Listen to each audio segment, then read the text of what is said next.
Problema to sa energy po ito ni water sign. Ayan. Problema po ito ng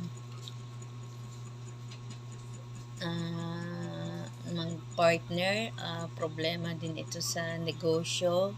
Problema din ito sa trabaho. Ayan. Sa pera. Ayan. So, dalawa yung problema nyo dito, water sign. Ang problema nyo dito ay sa kaperahan at sa inyong pagsasama ng inyong partner o ng inyong person. Ayan. So, dito, meron ka ditong Queen of Wands. May Queen of Wands ka dito, ibig sabihin, isang magic. Bibigyan ka dito ng, meron ka ditong The Hermit, ayan. Sobrang lalim na ng yung iniisip. Parang todo-todo ka na dito sa pag-iisip. Sobrang pag-iisip mo dito, water sign. Pero dito, meron ka ditong 8 of Pentacles, ayan. May celebration ka dito. Siguro merong mag-i-invite sa'yo, birthday, or reunion, or kasal, or magse-celebrate ka kasi dito ay medyo makakatapos ka dito sa iyong mga pinoproblema dito sa iyong kaperahan. Ayan.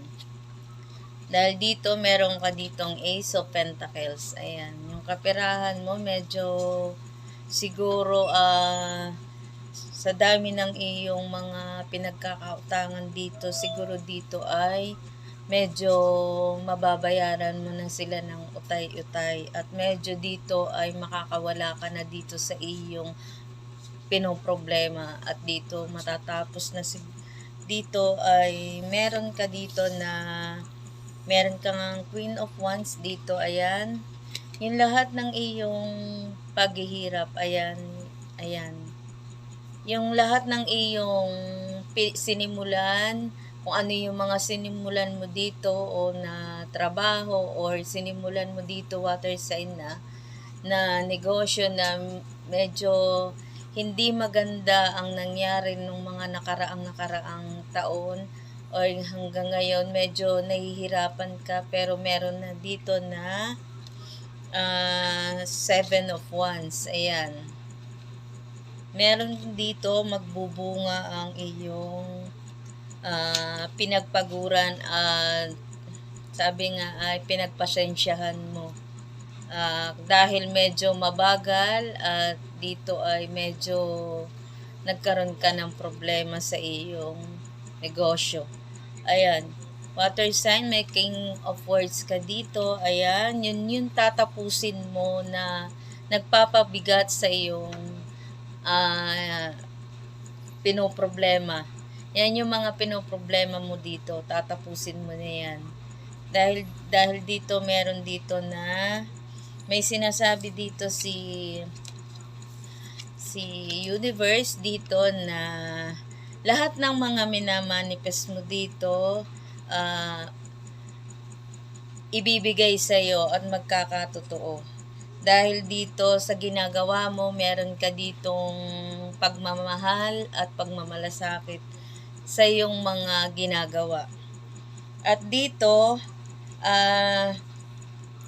may grateful ka talaga dito na masasabi mo talaga yung iyong kapalaran ay magiging pangmatagalan na to, itong pag-growth mo na to. Kasi yun ay ibibigay na sa iyo dito at dahil nakita naman na sobra na yung iyong paghihirap dito at pagsisikap at pagtsatsaga. At dito meron namang ginagawa mo dito, mabuti kang tao at hindi ka dito nandadaya. Sa katunayan, ikaw pa yung nananakawan ng pasimple ng tao. So, yan, water sign.